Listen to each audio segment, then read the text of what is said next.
congratulations, because you have reached a significant milestone in your life.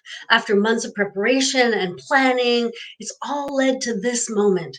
You're feeling the nerves, you're all excited, you're surrounded by your community, you're ready to embark on a lifelong journey.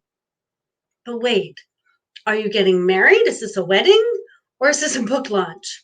I'm Melody Ann, founder of Author Nation, and I want to talk to you today about the similarities between weddings and book launches and marriages and ongoing book promotion, because they have more similarities than you might think. Both are monumental uh, events in your life. They're about celebration, they're about acknowledging a life milestone, and getting married is big, but so is publishing your first, especially your first book, any book, but especially your first book. They bring together all the people who care about you. They highlight the role of support networks in our lives, and most importantly, they remind us to celebrate. They help us gain validation and connection, things that are really, really important to people. And yet, amidst the flurry of anticipation and activity and emotions, it is so easy to lose sight of the deeper purpose.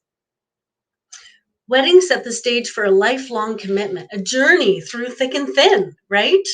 Well, book launches mark the beginning of a lasting relationship with your book, for better or for worse.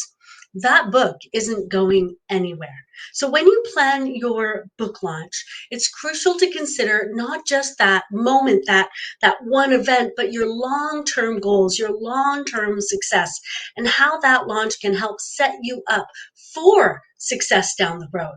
So launches are exciting, but don't forget to prioritize your long-term success over that initial excitement, just like in weddings. Marriages, they require ongoing events. It's great. You can go and spend a Sunday, at a church or wherever you get married, and then go to the party, and it can be a wonderful thing. But if that couple, if that community doesn't work on a sustainable marriage, it may fall apart, just like your book. Some people put all this energy into their book launch, but not much into what happens after that. And that's when things fall apart. So you need consistent effort. You need communication with those people who are supporting you. You need to adapt. You need to nurture relationships, both in a marriage and in a writing career. Successful long-term book promotion and successful marriages have lots of common things. Consistency, again, nurturing relationships, prioritizing genuine connections, embracing change.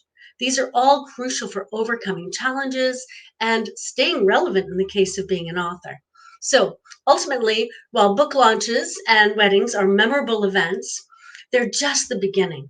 The real journey lives in nurturing relationships, adapting to change, committing to your long-term growth and your long-term success.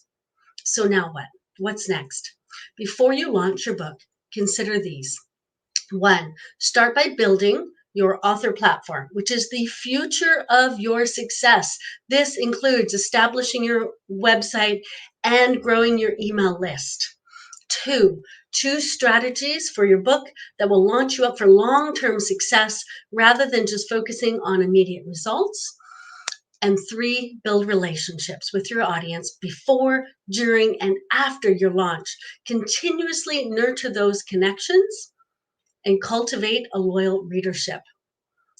If you want some support with this, head down there in the description. You will find a download for you that will help you understand what your platform should be, what all those strategies for launch can be that can also help you set up long-term success. And you'll also see a sample launch plan. So remember, in the end, weddings and book launches, they're just the beginning of a much larger journey. So prioritize your long-term success, stay connected to your book, work on growth.